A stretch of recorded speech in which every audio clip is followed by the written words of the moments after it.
जय हिंद विद्यार्थियों, जैसा कि हम दो बैलों की कथा पढ़ रहे हैं, जिसका सारांश हमने कल की वीडियो में जाना था और आपको गृह कार्य में पुनः एक बार फिर से दो बैलों की कथा पढ़ने का कार्य दिया गया था। आपने ज़रूर पढ़ा होगा। आज इस पाठ को हम नए सिरे से पढ़ना शुरू करते हैं। प्रेमचंद द्वारा रचित दो बैलों की कथा बहुत ही शानदार और बहुत ही दमदार कथा है। इस कथा में प्रेमचंद्र ने बैलों के द्वारा ऐसी परिस्थितियों को सामने ला कर के रख दिया है जो सामान्य जनमानुष के जीवन में आते जाते रहती हैं। किसान का वो जीवन जो उसके लिए बड़ा ही अनमोल है, अनोखा है, उसको इस वीडियो के माध्यम से मैं आपके सामने रख रहा हूँ, जो प्रेमचंद्र ने इस कहानी में दर्शाया है। तो विद्यार्थियों, यहाँ पर बताया गया है, वैसे आपको बहुत भली भांति मालूम होगा कि जब हम किसी को एक अच्छे दर्जे का बेवकूफ़ या उसको बुद्धिहीन से संबोधित करते हैं, तो वहाँ पर हम उदाहरण के लिए किसी एक ऐसे जानवर का नाम लेते हैं जिससे आप भली भांति परिचित होंगे। तो आप जानते हैं कि जानवरों में, प्रेमचंद्र जी बताते हैं कि जानवरों में जो सबसे बुद्धिहीन माना जाता है वो वास्तव में कौन है? गधा। तो आपको इसके बारे में भली भांति पता होगा। किसी को भी अगर हम संबोधित करते हैं कि भाई तुम कैसे हो, क्या हो और तुम्हारा जीवन स्तर कैसा है, उसको संबोधित करने के लिए हम एक ही बात का प्रयोग करते हैं, वह है गधा। कि आप गधे हैं, यानी कि अगर आप बुद्धिहीन हैं तो आपको गधे से संबोधित किया जाएगा, और अगर आप समझदार हैं तो आपको गधा नहीं बोला जाएगा। तो यहाँ पर प्रेमचंद्र जी यही बात बताते हैं कि अगर आप बुद्धिहीन हैं तो आपको गधा बोला जाएगा। तो जानवरों में सबसे ज़्यादा बुद्धिहीन समझा जाता है गधा। तो यहाँ पर प्रेमचंद्र जी बताते हैं कि हम जब किसी आदमी को पहले दर्जे का बेवकूफ़ कहना चाहते हैं, ये बात यहाँ पर प्रेमचंद्र ने कही है कि जब हम किसी आदमी को पहले दर्जे का बेवकूफ़ कहना चाहते हैं तो उसे गधा कहते हैं, तथा सचमुच अगर वो बेवकूफ़ है तो उसको गधा कह कर के ही संबोधित किया जाता है। तो यहाँ पर ये बात को दर्शाया गया है और यहाँ पर ये बताना चाहते हैं कि बेवकूफ़ के लिए गधे का ही प्रयोग किया जाता है। लेकिन प्रेमचंद्र जी के देखने का तरीका बहुत ही विचित्र है। जो हम लोग देखते हैं, जैसा हम लोग देखते हैं वैसा प्रेमचंद्र जी बिल्कुल नहीं देखते। प्रेमचंद्र जी के अनुसार जो गधा है सचमुच में एक बहुत ही समझदार, सचमुच में अपने आप को एक अच्छा या सीधेपन के लिए, जिसको अगर हम प्रयोग में लाएं तो वो गधे के लिए प्रयोग किया जा सकता है। तो यहाँ पर प्रेमचंद्र जी ने ये बात दर्शाई है। तो यहाँ पर ये कहते हैं कि गधा सचमुच में बेवकूफ़ है या उसके सीधेपन, उसकी निरापद सहिष्णुता ने उसे यह पदवी दे दी है। ये प्रेमचंद्र जी के शब्द हैं। वो कहते हैं कि गधे का सीधापन, उसकी निरापद सहिष्णुता, यानी कि ऐसा व्यक्तित्व जो कभी किसी चीज़ के लिए मना ही ना कर पाता हो, जिसके साथ आप जैसा व्यवहार करना चाहें वैसा व्यवहार कर सकते हैं। तो ऐसे व्यवहार को निरापद सहिष्णुता कहा जाता है। तो जो किसी भी कार्य के लिए मना न करता हो, हर कार्य में हामी भर देता हो, तो ऐसे के लिए हम निरापद सहिष्णुता का प्रयोग करते हैं। तो यहाँ पर यही चीज़ बताई गई है।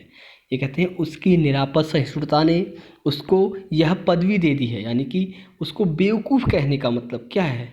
वो सीधा है, वो किसी कार्य के लिए मना नहीं करता, चाहे उसके ऊपर कार्य का कितना भी वर्णन पड़ जाए, फिर भी वो उस कार्य के लिए मना नहीं करता। इसलिए लोग उसको बेवकूफ़ से नवाजते हैं। ठीक है, तो ये चीज़ यहाँ पर बताते हैं। इसका यह यहाँ पर यही कह रहे हैं कि जैसे गायें सींग मारती हैं, ब्याई हुई गाय तो अनायास ही सिंहनी का रूप धारण कर लेती है। जो गाय है वो क्या करती है, सींग मारती है। गाय के पास सींग है तो वो मारती है, लेकिन गधे के साथ ऐसा बिल्कुल भी नहीं है। और ब्याही हुई हो, अगर वो ब्याही हुई गाय हो तो वो क्या करेगी, अनायास ही सिंहनी का यानी कि शेरनी का रूप ले लेती है। उसके बछड़े को अगर आप हाथ लगाते हैं तो आप उसका अंजाम भली भांति जानते हैं। यहाँ पर ये कह रहे हैं कुत्ता भी बहुत गरीब जानवर है। जो कुत्ता है वो भी जानवरों की श्रेणी में गरीब की दृष्टि में रखा गया है प्रेमचंद के द्वारा, लेकिन कभी कभी उसे भी क्रोध आ जाता है। और किंतु गधे को कभी क्रोध आता या उसको क्रोध आया है ऐसा हमने कभी नहीं सुना। ये बात यहाँ पर ये कहना चाहते हैं। तो ये चीज़ यहाँ पर ये कह रहे हैं और ये बताते हैं कि गधा जो है क्रोध आने पर भी अपनी क्रोध को नहीं दर्शाता होगा, या ये कह सकते हैं कि गधे को कोई कभी क्रोध आता ही नहीं है। और ऐसा मनुष्य अगर हो जिसको क्रोध ना आए तो आप समझ सकते हैं उसको वास्तव में लोग निरा बुद्धिहीन ही समझते हैं, बहुत ही बेवकूफ़ व्यक्तियों में उसको गिना जाता है। तो ऐसा इसमें बताया गया है। आप जितना, किंतु गधे को कभी क्रोध नहीं आता। और ये कहते हैं कि जितना चाहें गरीब को मारो, चाहे जैसा खराब सड़ी हुई घास सामने डाल दो, उसके चेहरे पर कभी असंतोष की छाया भी न दिखाई देगी। तो आपने देखा होगा, अगर आपने कभी गधे के व्यवहार को, क्योंकि ये व्यवहार प्रेमचंद्र ही देख सकते थे इतनी बारीकी से। अगर आपने भी अगर अभी आसपास कभी अपने आसपास गधों को देखा हो, जो वास्तविक गधे जानवर हैं, तो उसको आप देखेंगे कि वो कभी भी अपनी आसपास जो घास है उसको, कैसी भी घास है तो चाहे वो बारीक हो, चाहे वो सूखी हुई हो, चाहे वो हरी भरी हो, उसको जो भी चीज़ खाने के लिए घास के तौर पे दिया जाता है वो आनंद से खाता है। और उसके ऊपर कितना भी वजन लाद दिया जाए उसको वो सहन करता हुआ चल ही देता है, जैसे तैसे उसको वो पहुंचा ही देता है। आपने ये चीज़ देखा होगा, तो आप इस चीज़ से भली भांति, गधे के इस व्यवहार से भली भांति जानते होंगे।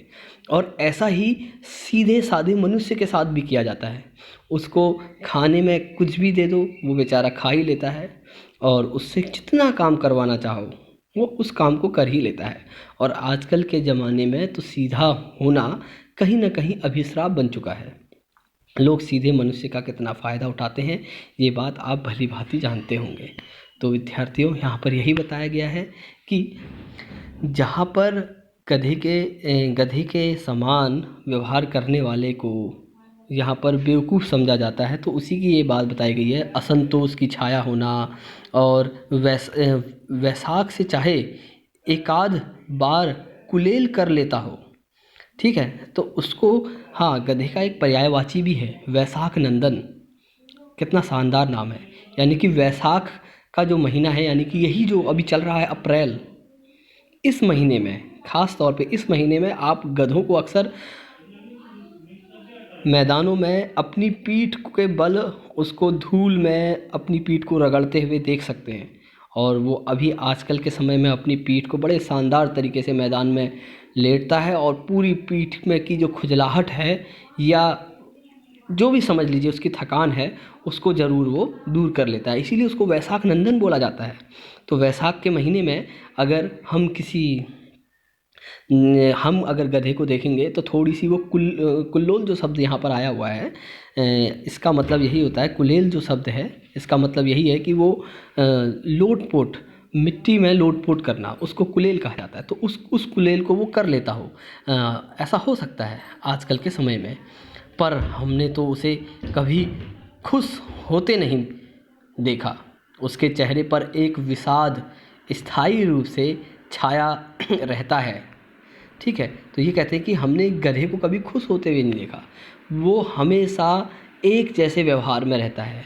यहाँ पर विषाद यानी कि एक प्रकार की बात यहाँ पर बताई गई है कि वैशाख के महीने में जब वो कुलेल कभी कभी कर लेता है, पर हमने तो उसे कभी खुश होते नहीं देखा है। गधे को इन्होंने कभी भी खुश होते हुए नहीं देखा। इन्होंने क्या, किसी ने नहीं देखा है। उसके चेहरे पर एक विषाद स्थायी रूप से छाया रहता है, यानी कि एक ऐसी समस्या जो उसके जीवन में है या नहीं है, लेकिन वो उसके चेहरे पर हमेशा दिखती है। सुख दुख, हानि लाभ, किसी भी दशा में उसे बदलते नहीं देखा। वो कभी बहुत खुश होगा तो भी वो वैसा ही उसके चेहरे पर विषाद देख सकते हैं, कभी बहुत दुखी होगा तब भी उसके चेहरे पर वो विषाद देखने को मिल सकता है। यानी कि वो जैसे गौतम बुद्ध के बारे में आप जानते होंगे, गौतम बुद्ध ने कहा था सम्यक दर्शन। उन्होंने एक दर्शन दिया हुआ है समाज को कि हम अपना व्यवहार में समानता लाएं, चाहे दुख हो या सुख हो, तो सम्यक रास्ता अगर हम अपनाते हैं तो हमें कष्ट कम होंगे। तो इसी चीज़ को यहाँ पर दर्शाया गया है। तो यहाँ पर गधे के भीतर ये सम्यक दर्शन है। वो किसी भी समय में कोई भी परिस्थितियाँ हो उसमें वो कभी भी दिक्कत में नहीं आता, ठीक है। विषाद उसके रूप में स्थायी रूप से रहता है। सुख दुख, हानि लाभ किसी भी दशा में हो तो उसको उसका कोई फर्क नहीं पड़ता। ऋषि मुनियों के जितने गुण हैं वे सभी उसमें पराकाष्ठा तक पहुंच चुके हैं। गधा केवल गधा नहीं है, उसकी तुलना प्रेमचंद्र जी ने ऋषि मुनियों से कर डाली। यानी कि जिस प्रकार से ऋषि मुनि अपने जीवन में बड़े ही आनंद में रहते हैं, उनको किसी भी सुख दुख का, किसी भी मोह माया का कोई लेना देना नहीं है। बस भजन करने को और भोजन करने को उन्हें मिलता रहे, वो आनंद में रहते हैं। बिल्कुल ठीक ऐसे ही गधे के साथ भी है। वो आनंद में रहता है, उसको चाहे उससे कितना भी काम करवा लो और बस उसको खाने को मिलता रहे और वो हमेशा आनंद में रहता है। तो यही चीज़ यहाँ पर दर्शाई गई है कि किस प्रकार से मनुष्य को अपना जीवन जीना चाहिए। तो एक गधे से हम इतनी सारी चीज़ सीख सकते हैं। अब आप सोच रहे होंगे कहानी तो बैलों की है लेकिन बात गधे की जा रही है। यही तो खासियत है प्रेमचंद्र की। बेशक कहानी बैलों की है लेकिन यहाँ पर गधे से शुरुआत की गई है। अब यहाँ पर प्रेमचंद्र जी बताना चाहते हैं कि गधे को क्या समझा जाता है, एक बुद्धिहीन जानवर समझा जाता है। किसी भी व्यक्ति की अगर तुलना गधे से की जाती है तो ये समझा जाता है कि वो व्यक्ति क्या है, बुद्धिहीन है। तो अब इसके आगे कहानी आगे बढ़ती है। प्रेमचंद्र जी ने ऋषि मुनियों से गधे की तुलना कर डाली। अब वो कहते हैं पर आदमी न जाने उसे क्यों बेवकूफ़ कहता है, इनका ये कहने का मतलब है। सद्गुणों का इतना आदर कहीं नहीं देखा गया है। यानी कि एक गधे में इतने सारे सद्गुण हैं और इसका अनादर, माफ़ कीजिएगा, इसका अनादर कहीं पर भी नहीं देखा गया है। कदाचित सीधापन संसार के लिए उपयुक्त नहीं है। देखिए ना, भारतवासियों की अफ्रीका में क्या दुर्दशा हो रही है। क्यों अमेरिका में उन्हें घुसने नहीं दिया जाता। बेचारे शराब नहीं पीते हैं, 4 पैसे कुछ समय के लिए बचाते हैं, बचा कर रखते हैं, जी तोड़ काम करते हैं, किसी से लड़ाई झगड़ा नहीं करते। और तो और 4 बातें सुनकर गम खा लेते हैं, फिर भी बदनाम नहीं होते, न किसी को करते हैं। कहा जाता है कि वे जीवन के आदर्श को नीचा करते हैं। अगर वे भी ईंट का जवाब पत्थर से देते तो शायद सीख जाते, तो शायद सभ्य कहलाने लगते। तो भारतीयों को असभ्य बोला जाता है। क्यों? क्योंकि वो जीवन में एक ऐसा जीवन जीना चाहते हैं जिसमें उनके जीवन में आराम हो, आनंद हो और वो किसी को कष्ट नहीं देना चाहते। तो भारतीयों को निरा बुद्धिहीन समझा जाता है। अमेरिका जैसे बड़े बड़े देशों में भारतीयों को आने पर भी प्रतिबंध लगा हुआ है। ये बात आज की नहीं है, आज तो हमारे देश की स्थिति बहुत अच्छी हो चुकी है क्योंकि अब हम ईंट का जवाब पत्थर से देने लग गए हैं। ये जो बात लिखी गई है, ये बात प्रेमचंद्र जी ने 1900 लगभग 18-20 के आसपास में लिखी है। तो उस समय की ये बात है। उस समय भारतीयों के साथ ऐसा व्यवहार किया जाता था। तो यहाँ पर भारतीयों के बारे में बताया गया है। यहाँ पर ये कहते हैं जापान की मिसाल सामने है। एक ही विजय ने उसे संसार की सभ्य जातियों की गणना बना दिया। तो जापान पर आपको पता होगा कि अमेरिका ने विस्फोट किया था लेकिन जापान ने मुंह तोड़ जवाब दिया था। तो उसकी विजय जो है आज के समय में हम लोग उसको सभ्य मानते हैं। उससे पहले एक बार पहले भी जब जापान का युद्ध हुआ था तो जापान ने विजय हासिल करी थी और उसने हर तरीके के हथकंडे अपनाए थे, तो उसको सभ्यों में गिना जाने लगा। वहीं भारतीय बेवजह गुलाम हो गए लोगों के, और वो लोग उन्होंने गुलामी का जीवन जिया, तो उसके बाद भी भारतीयों को सभ्य नहीं समझा जाने लगा, उन्हें असभ्य माना गया, क्योंकि ये हमेशा अपने एक अच्छे व्यक्तित्व के लिए ही जाने जाते थे। वो कभी किसी को कष्ट नहीं पहुंचाना चाहते भारतीय, तो इसी कारण भारतीय को असभ्य समझा जाता है। ये ये ऐसा समाज का दायरा है जिसको हमें समझना बहुत ज़रूरी है।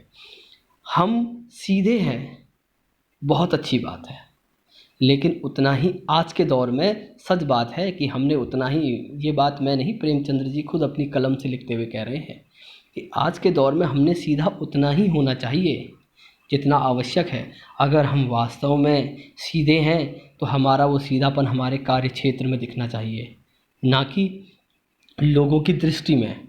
हमारा सीधापन हमारा कुछ गलत कर रहे हैं उसमें दिखना चाहिए। सीधा होना बहुत ज़रूरी है, लेकिन बहुत ज़्यादा अगर आप सीधे हैं तो लोग आपका केवल फ़ायदा उठाएंगे, चाहे वो मैं हूँ चाहे वो कोई और हो, हर कोई आपका फ़ायदा ही उठाएगा।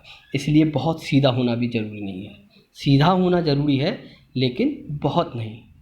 तो ये चीज़ प्रेमचंद्र जी कहते हैं अपनी इस पाठ के माध्यम से। तभी कहते हैं कि जापान ने जब मुंह तोड़ जवाब दिया दुनिया को तो उसको सभ्य समझा जाने लगा। लेकिन गधे का एक छोटा भाई और भी है। अब ये कहते हैं कि बुद्धिहीनों की गिनती में गधे को गिना जाता है। अब मेन बात में आते हैं प्रेमचंद्र जी, ये कहते हैं कि गधे का एक और भाई है, थोड़ा छोटा है, लेकिन जिसको क्या करते हैं हम लोग गधे के समान ही उसको भी मानते हैं।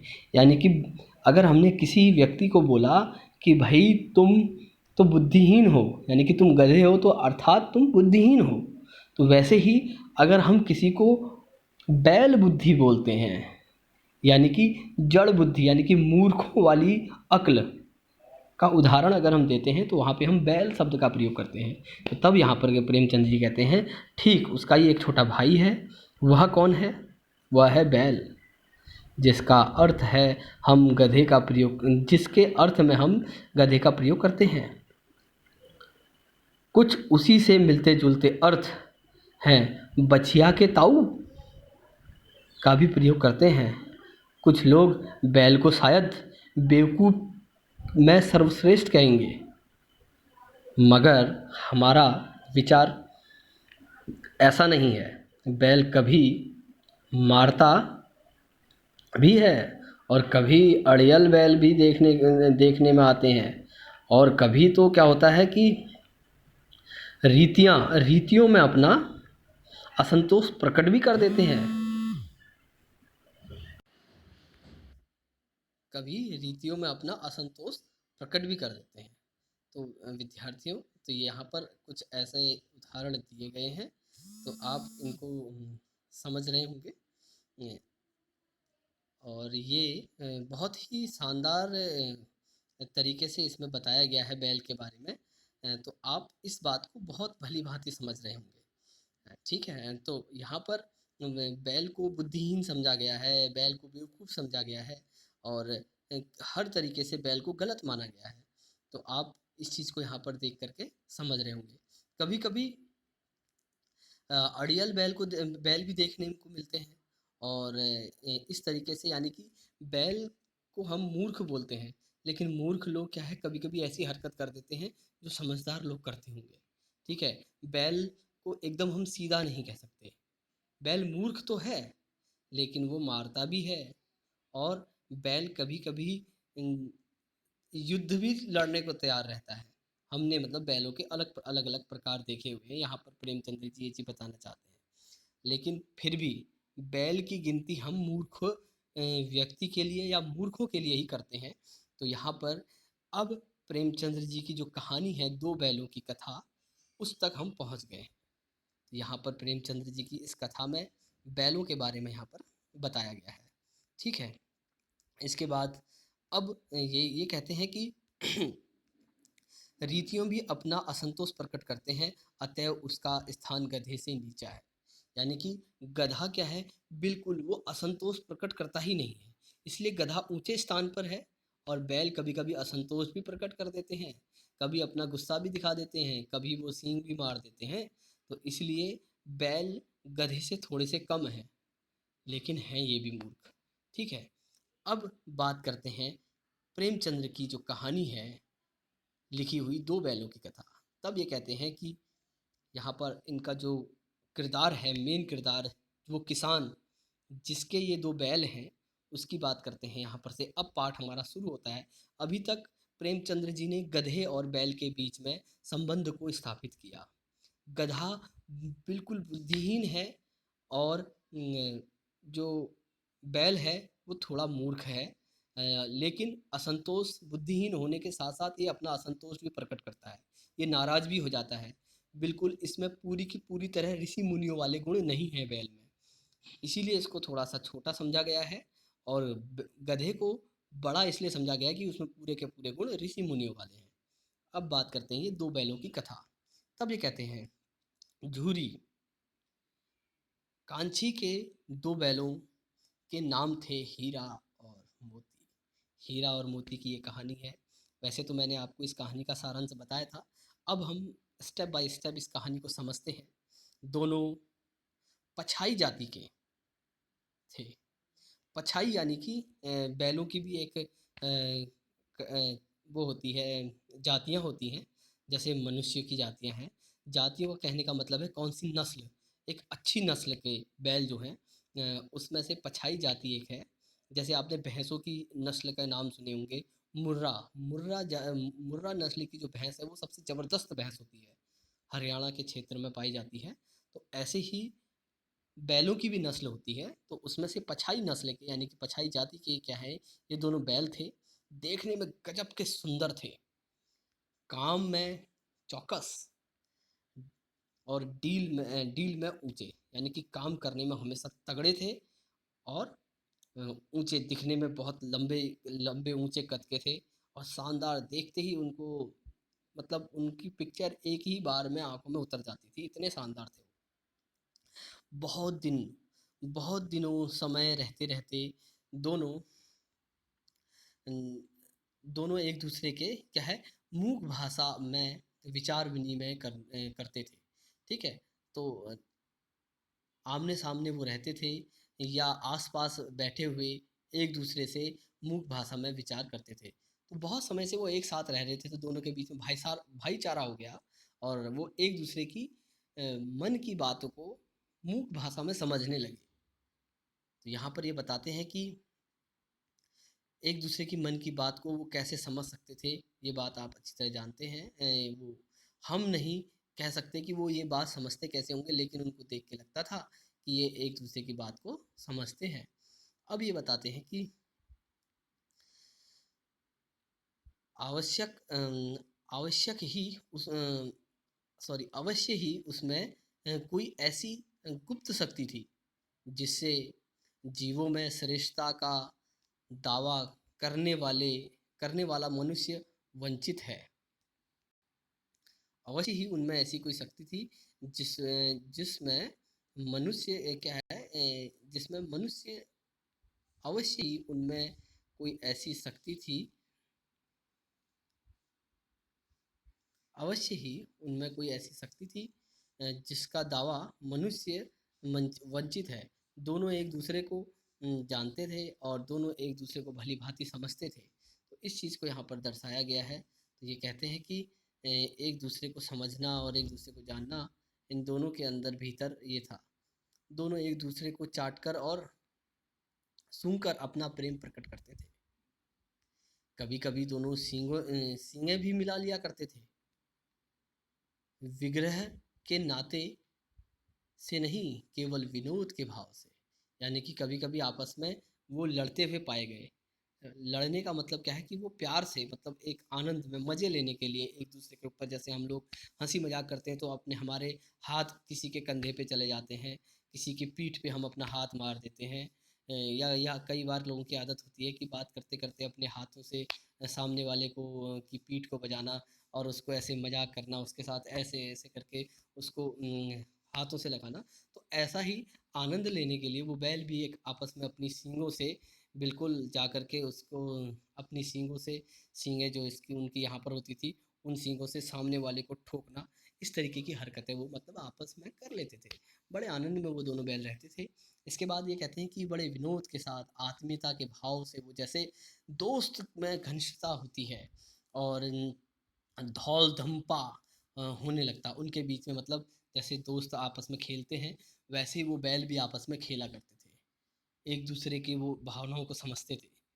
इनके बिना दोस्ती कुछ फुसफुसी, कुछ हल्की सी रहती। यानी कि अगर ये दोनों आपस में बात नहीं करते थे तो ऐसा लगता था जैसे इनकी दोस्ती आजकल थोड़ा सा गड़बड़ा रही है, जिस पर ज़्यादा विश्वास नहीं किया जा सकता। ठीक है, तो ये मतलब दोस्त बिल्कुल जय और वीरू की तरह ये वास्तव में जो दोस्त थे। ठीक है, इनकी जो दोस्ती थी जय और वीरू के माफिक दिखती थी।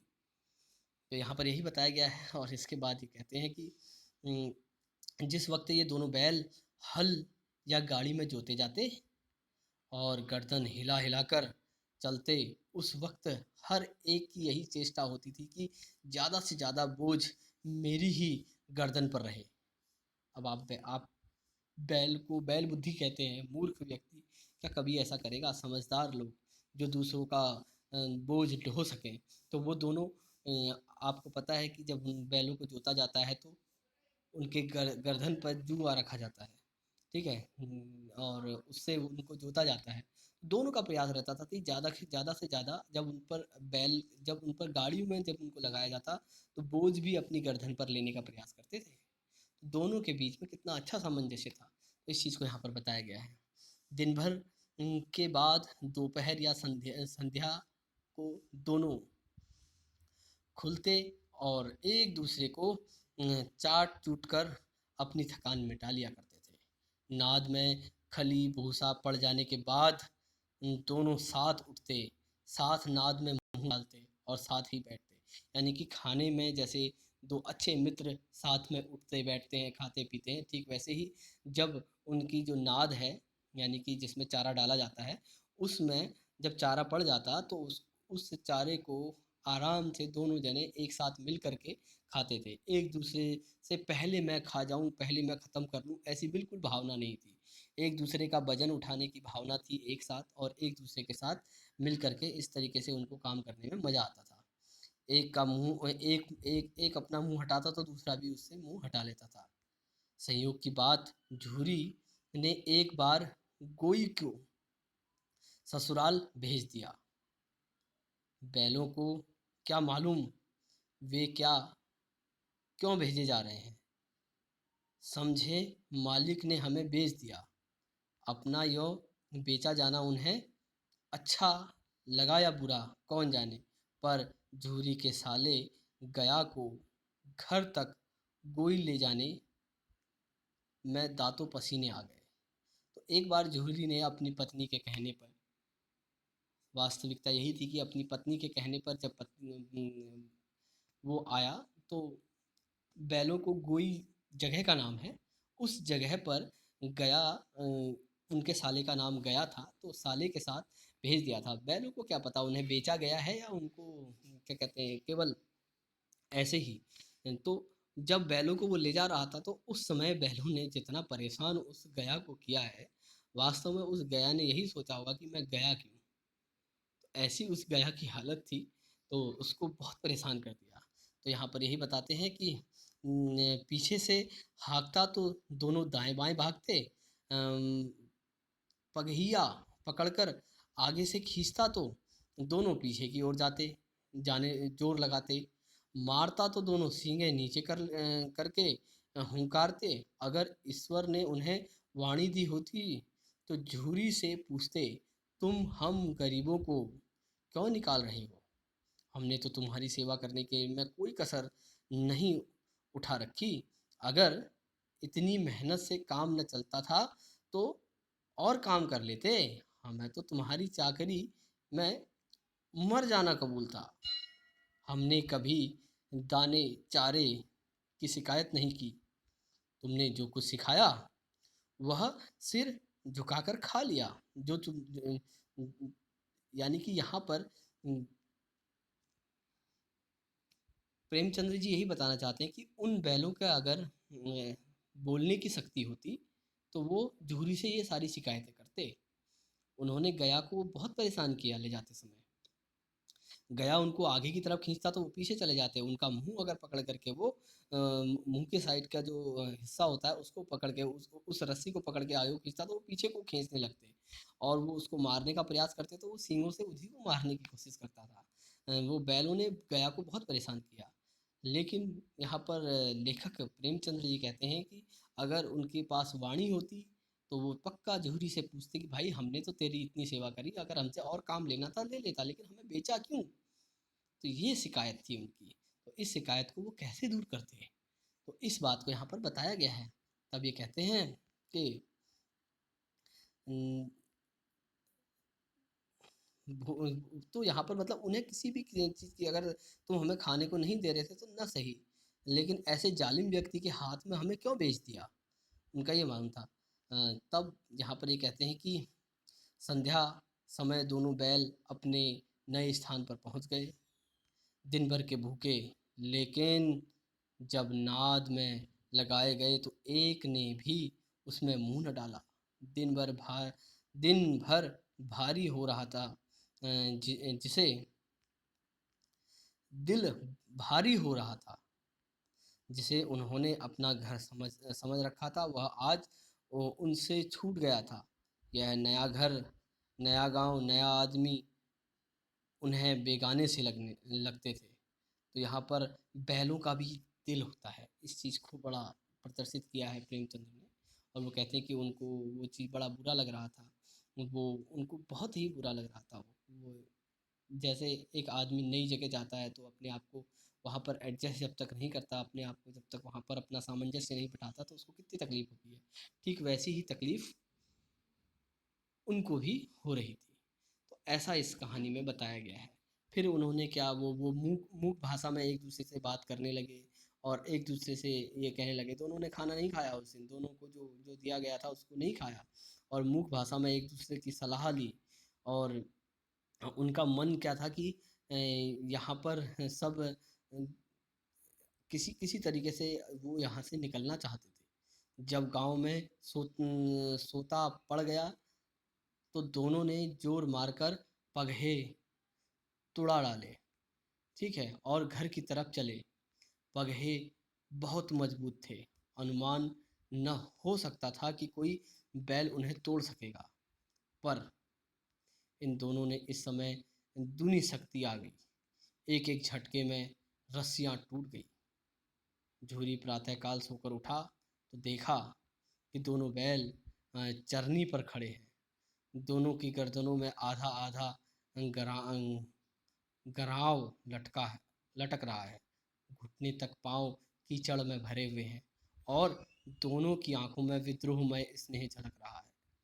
तो उन दोनों ने क्या किया, यहाँ पर एक शब्द आया है, आप देख रहे होंगे कि वहाँ पे उन्होंने क्या किया, जब जब सब लोग सो गए तो उन्होंने पगहे तुड़ा लिए, यानी कि जो गले में बंधी हुई रस्सी होती है और वो जिस खूंटे से बंधी होती है उसको उन्होंने जोर लगा करके तोड़ दिया। तो वो पगहा इसको यहाँ पर बोला गया है। और उन्होंने क्या किया, उसको तोड़ डाला और भाग करके पहुंच गए कहाँ, झूरी के वहाँ। और उनको उनकी ये हालत देख करके झूरी के मन में भी थोड़ा सा स्नेह आ गया और झूरी उनको देख करके बड़ा ही प्रसन्न हुआ। झूरी बैलों को देख करके स्नेह से गदगद हो गया, दौड़कर उन्हें गले गले से उसने लगा लिया और प्रेमालिंगन और चुंबन का वह दृश्य बड़ा ही मनोहर था। तो प्रेमचंद्र जी बताते हैं कि जब बैल वहाँ पहुँचे और बैलों को अपने से दूर झूरी भी नहीं चाहता था, लेकिन जब वो बैल जैसे भी वहाँ पहुँचे तो उनको बड़े प्यार से उन्होंने गले लगाया और वो दृश्य जो था वास्तव में देखने लायक था। घर और गांव में लड़के जमा हो गए थे और तालियां बजा कर उनका स्वागत करने लगे। गांव के इतिहास में यह घटना अभूतपूर्व थी, इससे पहले कभी ये घटना घटित ही नहीं हुई। अभूतपूर्व यानी कि जो पहले कभी हुई ना हो, और इसका महत्व ही था। बाल सभा ने यह निश्चय किया कि दोनों पशु वीरों को का अभिनंदन पत्र, दोनों पशु वीरों को, बाल जो सभा थी, बच्चों की जो सभा थी, उन्होंने ये निश्चय किया कि इनको अब अभिनंदन पत्र दिया जाए, देना चाहिए। और कोई उनके अपने घर से रोटियां लाया, कोई गुड़, कोई चोकर और कोई भूसी। इस तरीके से उनको अभिनंदन पत्र दिया गया। तो ये बहुत ही शानदार कहानी है। फिलहाल आज के लिए इतना ही, आगे की कहानी हम फिर पढ़ेंगे। और तब तक के लिए आप घर पर रहें, स्वस्थ रहें, सुरक्षित रहें और लोगों से उचित दूरियां बना करके रखें। यही शुभकामना मेरी आपके साथ। और इस जो आपदा है उससे बच कर के ही रहें। आज के लिए इतना ही। जय हिंद, जय भारत। और कुछ सीखिए इससे कि बैलों से भी हम कुछ सीख सकते हैं, लोगों से हम मिल कर के अपनी जानकारी दे सकते हैं और किसी भी तरीके से हमें इस पाठ से जो सीख मिल रही है उसका हम आनंद ले सकते हैं। इसके आगे की कहानी हम कल पढ़ेंगे। आज के लिए इतना ही। जय हिंद।